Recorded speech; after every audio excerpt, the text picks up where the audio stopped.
ઠાકોર સમાજના બંધારણના ભંગ મુદ્દે બોલ્યા રાજ્યમંત્રી સ્વરૂપજી ઠાકોર। સમાજના નિયમો લાગુ કર્યા છે, સમાજમાં ખોટા ખર્ચા ન થવા જોઈએ। આ સાથે જ સમાજ માટે 16 મુદ્દાઓનું બંધારણ નક્કી કરવામાં આવ્યું હતું। સમાજના નિયમોનું ઉલ્લંઘન કર્યું છે તે ન ચલાવી લેવાય અને નિયમોનો ભંગ કરનારા સામે બંધારણ પ્રમાણે કાર્યવાહી કરવામાં આવશે। મારી દીકરીના પણ બંધારણ પ્રમાણે જ લગ્ન કરવામાં આવ્યા છે। સ્વરૂપજી ઠાકોર આપણી સાથે જોડાયા છે, તેમની સાથે સીધી વાતચીત કરીશું। સ્વરૂપજી, જે ઉત્તર ગુજરાતની અંદર એક લગ્નનો પ્રસંગ થયો છે, તેની અંદર ડીજે વગાડવામાં આવ્યું છે। આમ તો આ જે બંધારણ જે લીધું હતું ઠાકોર સમાજે ઉત્તર ગુજરાતના જે પણ સમાજ છે જિલ્લાઓની અંદર, તેની અંદર આ ભંગ સીધો થયો છે। થોડા સમય પહેલા આપના પણ દીકરીના મેરેજ થયા છે, તેમાં બંધારણ પ્રમાણે લગ્ન કરવામાં આવ્યા છે, પરંતુ આ બંધારણનો ભંગ થયો છે। શું તમે માનો છો અને શું કહેવા માંગો છો?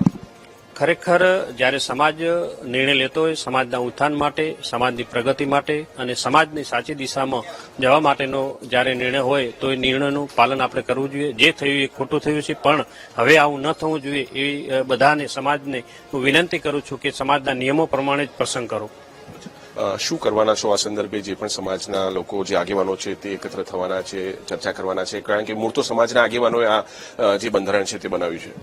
હવે એની અંદર જે સમાજના આગેવાનો છે એ મળી અને શું આનો નિર્ણય લેવો એ લોકો નક્કી કરશે।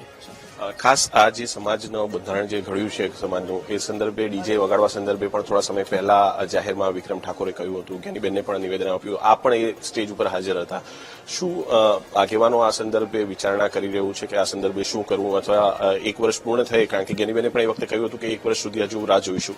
હવે જે 16 નિયમો છે એમાં કાંઈ પણ ફેરફાર કરવો હોય તો પછી 1 વર્ષ પછી પાછી મીટિંગ થશે અને પાછા ઠરાવો થશે કે શું સમાજમાં શું કરવું જોઈએ, એના પાછા ઠરાવ થઈને પાછા જે પણ કરવું પડે એ નિયમોને આધીન પાછા ફરીથી ચાલુ નિયમો કરશે। આભાર સ્વરૂપજી અમારી સાથે વાતચીત કરવા માટે। તો જે નિયમો છે તે નિયમોનો જે 16 બનાવવામાં આવ્યા છે તે આગામી દિવસોની અંદર તેના અંગે સમીક્ષા જે છે તે કરવામાં આવશે।